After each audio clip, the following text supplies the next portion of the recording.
on our way to Cuba.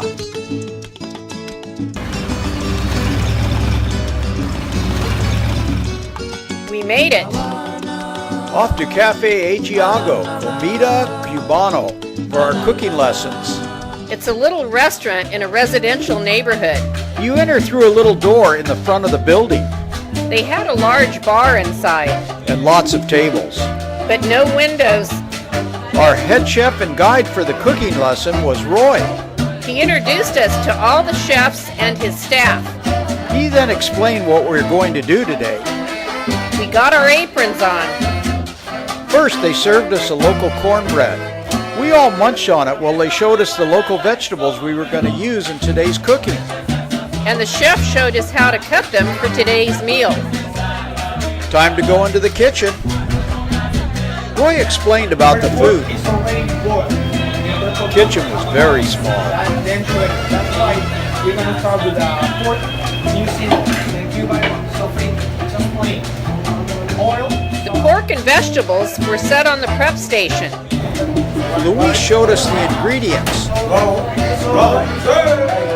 His big mistake was setting the rundown in front of Dale.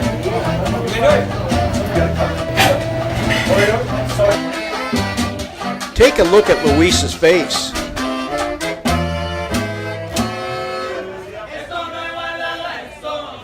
One look is worth 1,000 words.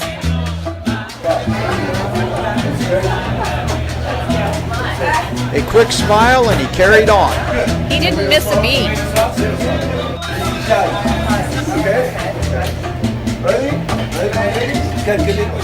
In came Carlos.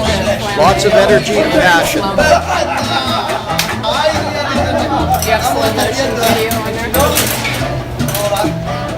Pans on the stove and a little oil. Peppers and onions.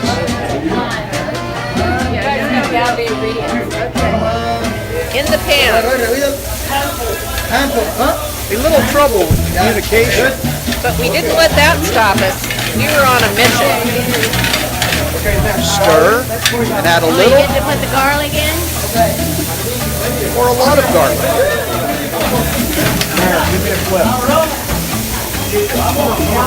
Larry showed off his cooking skills. Next, the seasoning. Talk about total chaos. This was the true meaning of too many cooks in the kitchen. In most cases, too many chefs spoil the soup. But not with this crew. Even Roy added some spices. Everyone got into the act. I don't think they knew what they were putting in.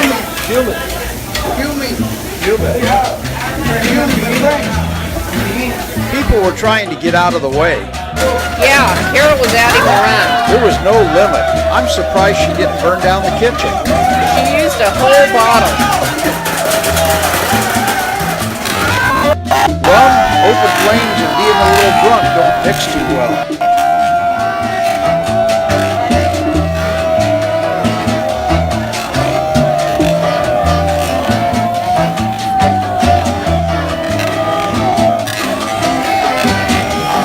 But it all worked out.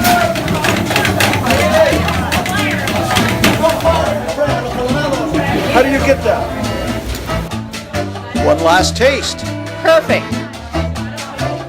A quick picture with Carlos and off to the dining room. We started with 3 sauces, a cream dip, oil, and chili. Deep fried pork empanada and deep fried cheese. A quick dip and pop it in your mouth. One bite. They were good. They brought a paper bag to the table. We looked in the bag. Homemade bread. Fantastic. A local soup. Vegetables, corn on the cob, and pork. It was fantastic. They brought us some house-made hot sauce. We added it to the soup. A little squeeze of lime. Larry dug in. It was finger-licking good. And his thumbs, too. Next, black beans. White rice. They brought us some local growing vegetable and herbs to go with the rice and beans. It was the best black beans and rice I've ever tasted. The food just kept coming. The shrimp we made. It was fantastic. Pork and peppers. Swordfish, grilled to perfection. yuca, and all kinds of local vegetables growing just down the street. It was endless amounts of food, mojitos, and beer.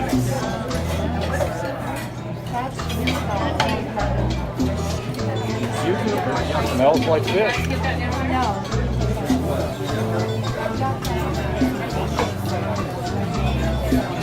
Like they have this way. Now that's a plate of food. Lucy, our Cuban coffee maker. Poured over coffee and served piping hot.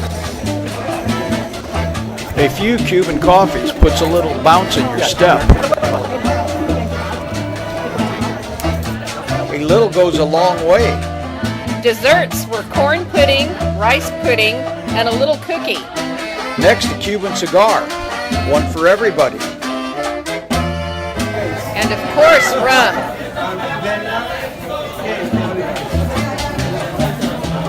Salute. Salud.